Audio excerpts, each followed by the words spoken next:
सुपारी जो है वो बाग बगीचे का द्योतक है, चावल है वो अन्नादि का द्योतक है, और जो पैसा बांधा गया वो धन का द्योतक है। तो इनके गृहस्थ आश्रम में, इनके गृहस्थ जीवन में ना पैसे का अभाव रहे, ना अन्न का अभाव रहे, और ना बाग बगीचे का फल फूलों का अभाव रहे। तो इसलिए तीन चीजें बांधी गई हैं। और मड़वे के तरह इसलिए बांधा जाता है, कहते जहाँ गांठ तहाँ रस नहीं, यह जानत सब कोय, और मड़े तरह की गांठ में गांठ गांठ रस होए।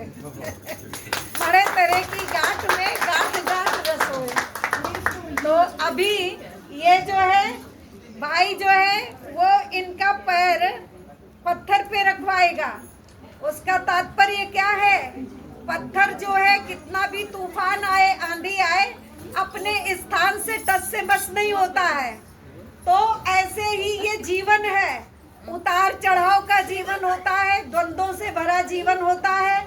सुख है तो दुख भी है, दुख है तो सुख भी है, हानि है तो लाभ भी है, लाभ है तो हानि भी है। तो ये सारा चक्र चलता रहता है।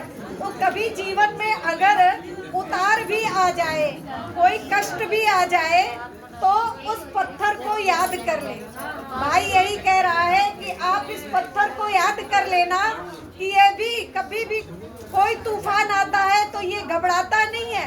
ऐसे तुम भी दुखों के पहाड़ टूटने पर इस पत्थर की तरह अडिग हो जाना, है ना, सीता की तरह अडिग हो जाना। कभी टस से मस नहीं होना, विचलित होकर के घर द्वार छोड़ के भागना वागना नहीं, है ना।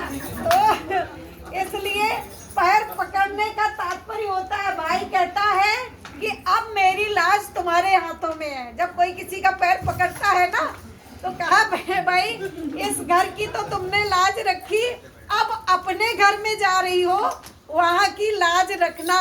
वहाँ जाकर ऐसा कोई काम मत करना जिससे हमारी भी इज्जत पे कोई आंच न आए, है ना। तो ये है पत्थर पे पैर रखवाने का आशय, तात्पर्य। तो अभी ये रखवाएंगे और ये खील जो है इनके हाथ में भरेंगे, और ये खील को थोड़ा सा इनके हाथ में डालेंगे, और दोनों लोग मिलके खील की आहुति अग्नि कुंड में अर्पित करेंगे।